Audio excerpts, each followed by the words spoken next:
Louvado seja nosso Senhor Jesus Cristo, para sempre seja louvado. Querido povo de Deus, Evangelho do dia, segunda-feira, dia 31 de julho. O Senhor esteja convosco, Ele está no meio de nós. Proclamação do Evangelho de Jesus Cristo segundo Mateus. Glória a vós, Senhor. Naquele tempo, Jesus contou-lhes outra parábola. O reino dos céus é como uma semente de mostarda que um homem pega e semeia no seu campo. Embora ela seja a menor de todas as sementes, quando cresce, fica maior do que as outras plantas e torna-se uma árvore, de modo que os pássaros vêm e fazem ninhos em seus ramos. Jesus contou-lhes ainda outra parábola. O reino dos céus é como o fermento que uma mulher pega e mistura com 3 porções de farinha, até que tudo fique fermentado. Tudo isso Jesus falava em parábolas às multidões. Nada lhes falava sem usar parábolas, para se cumprir o que foi dito pelo profeta. Abrirei a boca para falar em parábolas. Vou proclamar coisas escondidas desde a criação do mundo. Palavra da salvação. Glória a vós, Senhor.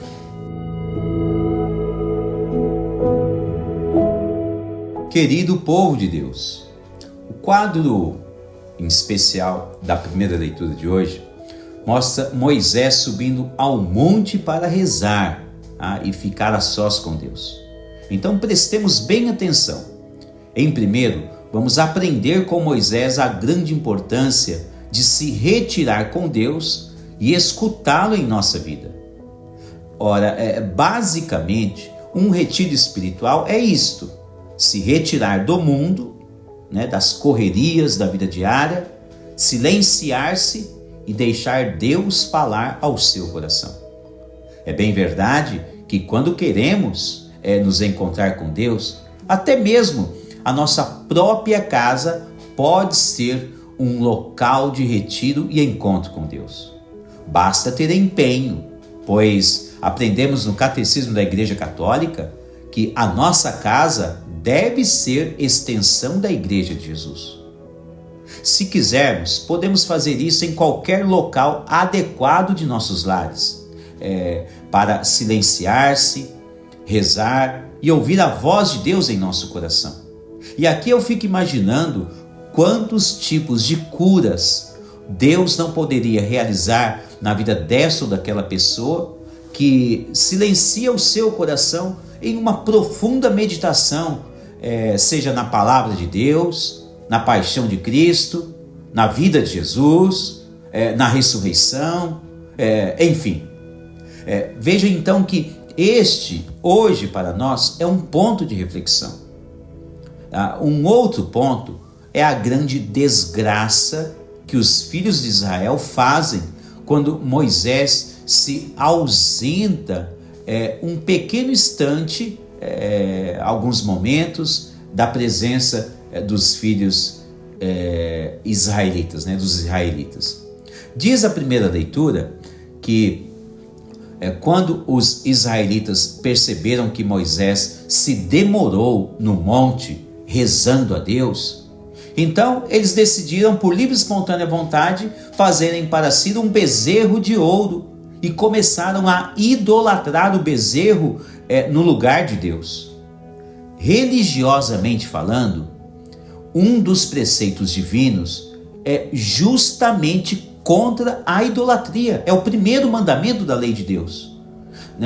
No capítulo 20 do Êxodo, quando Moisés recebe o decálogo, está lá escrito: não adorarás outros deuses diante de mim. Bastou Moisés se ausentar para o povo se perder em caminhos de idolatria. O Catecismo da Igreja Católica, no número 2112, diz que o primeiro mandamento da lei de Deus condena o politeísmo. Ora, fica fácil de entender, querido povo de Deus. Então, existe um único Deus e não vários deuses, como se dizem por aí. Nos Atos dos Apóstolos, nós lemos assim: em nenhum outro Deus há salvação. Basta você conferir Atos 4:12. Então, idolatria é retirar Deus do centro de sua vida e colocar outros tipos de ídolos. Qualquer outra coisa que se coloque como centro de sua vida, que não seja Deus, isto se torna idolatria. Foi o que os israelitas fizeram no cenário da primeira leitura de hoje. Na ausência de Moisés, quiseram adorar um bezerro de ouro. Ora, se tratando de um animal no lugar de Deus, é como que se aquelas pessoas quisessem regressar ao estágio de animais, fácil de entender. Ora, a grosso modo, se retiramos Deus da vida, do centro do ser humano, né? É isto que acontece. O ser humano se torna bicho. Ele perde o rumo e toda a noção do caminho do céu. Moisés ficou indignado com os israelitas e repreendeu-os de forma muito rigorosa. Então vamos lá para a nossa reflexão, para a sua reflexão. Deus está no centro de sua vida e de toda a sua casa? Pense profundamente. Como bons filhos, nunca deveríamos deixar Deus perder a sua centralidade em nossos lares. Hoje, por exemplo, Jesus fala sobre uma fonte segura de como podemos deixá-lo crescer e reinar no centro de nossas vidas. Jesus fala no Evangelho que o reino de Deus é como a semente de mostarda ou como o fermento adicionado à farinha. Podemos entender neste ensinamento de Jesus que, em primeiro, existe um reino de Deus que é grandiosíssimo e infinito. E este mesmo reino pode ser plantado ou adicionado em nossas vidas. Na prática cristã, o que significa isso? Significa que, se é uma semente, em primeiro lugar, ela precisa encontrar terra boa. Precisamos ser terra boa para poder germinar. E se caso não tem terra boa, nem adianta plantar, pois ela não terá nutrientes necessários para brotar. Então o que acontece? É preciso preparar aqueles nutrientes iniciais que são necessários na própria terra para o início da brota de uma determinada planta. Depois, será necessário cultivar essa semente, ou seja, cuidar dela, a fim de que ela realmente cresça e nenhum tipo de aves de rapina ou animais rasteiros se alimente dela, tirando-a daquela terra e daquele caminho de brota. Ou seja, será necessário você aprender a guardar a semente que Deus lançou em sua vida.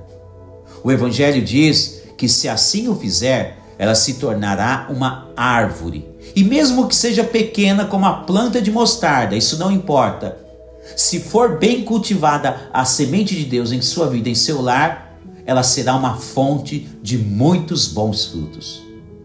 Seja para a própria planta ou até mesmo para outros que precisam se alimentar dela. Aqui, mais uma vez, podemos entender que Deus quer fazer de você e de sua casa um poderoso instrumento divino na vida de tantas outras pessoas que precisam de Deus.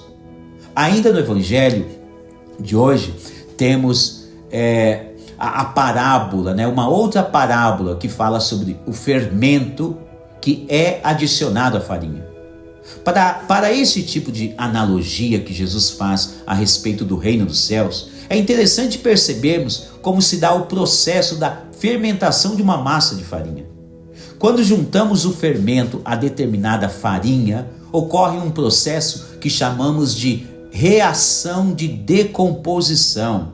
Ou seja, no fermento existem certos tipos de fungos que destroem e se alimentam do açúcar existente na farinha. Nesse processo, a digestão dos fungos libera como produto bolhas de gás carbônico que faz com que a massa cresça. Por isso, nós sempre vemos aqueles tipos de furinhos em massa que são levedadas. Então, a massa cresce. Agora, creio que fica mais fácil você entender o que Jesus faz quando une-se à vida cristã. Jesus, então, é o fermento, e quando ele é adicionado à nossa vida, ele destrói paulatinamente o excesso de falsos nutrientes que não permitem o nosso crescimento espiritual. Jesus leveda a nossa massa humana, dando-nos todas as condições de ser alimento para muitas outras pessoas. Ora, unidos a Cristo, sejamos sementes de mostarda ou fermento na vida de muitas pessoas. Louvado seja nosso Senhor Jesus Cristo.